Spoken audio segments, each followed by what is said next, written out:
Gadget प्रसिद्ध झालं त्यावेळेस ज्या होते त्यामध्ये अनुसूचित जाती आणि अनुसूचित जमाती हे तर कंपल्सरीच आहे, त्यांचा सेन्सस करणं 100% करावाच लागतो, कारण ते यांनी तुमच्या घटनेने ते बांधिलं आहे आणि तशी तरतूद आहे.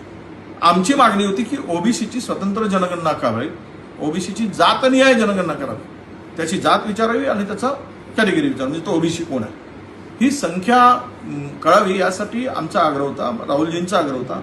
त्याला घाबरून नरेंद्र मोदींनी घोषणाही केली, पार्लमेंटमध्ये घोषणा केली, बाहेर घोषणा केली की आम्ही जातनिहाय जनगणना करू. पहिल्या टप्प्यामध्ये जनगणना झाली, त्यामध्ये उल्लेख नव्हता.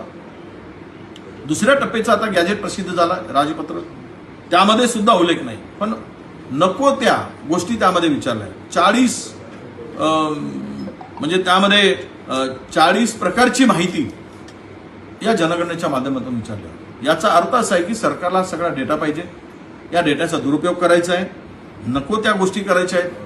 आणि म्हणून तुम्हाला जर जात जनगणनाच करायची आहे तर त्यामध्ये अनेक गोष्टी ज्याचा संबंधच नाही, तो कुठे गेला होता, कुठे आला होता, कोणत्या घरात राहत होता, आहे तिथे तो आहे, हा तो राष्ट्रीय त्याचं भारतीय आहे की नाही, तो भारतातला नागरिक आहे की नाही, नागरिकत्व त्याचा काही दोष आहे का हे पहा ना.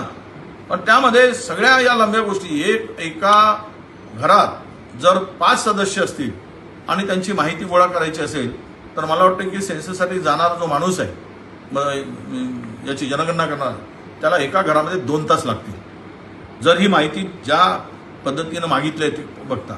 आणि यातून सरकारचा उद्देश हा केवळ जनगणना करून लोकांना लोकसंख्या भारतातली कळावी आणि पुढचे जे काही सरकारच्या योजना आहेत त्यासाठी त्याचा उपयोग होईल असं जर वाटत असेल तर मला वाटतं त्यामध्ये मग ओबीसीचा कलम का नाही, ओबीसीचा कलम नाही, ओबीसी बोलूनही फसवणूक करण्याचं काम झालं. यावरून एक स्पष्ट आहे की सरकारची नियत ओबीसी जनगणना करायची नाही. हे जुमला होता, जुमलेबाज सरकारचा, आणि ओबीसीची फसवणूक करायचा विळा यांनी उचलला होता. हे आता सिद्ध झालं आहे.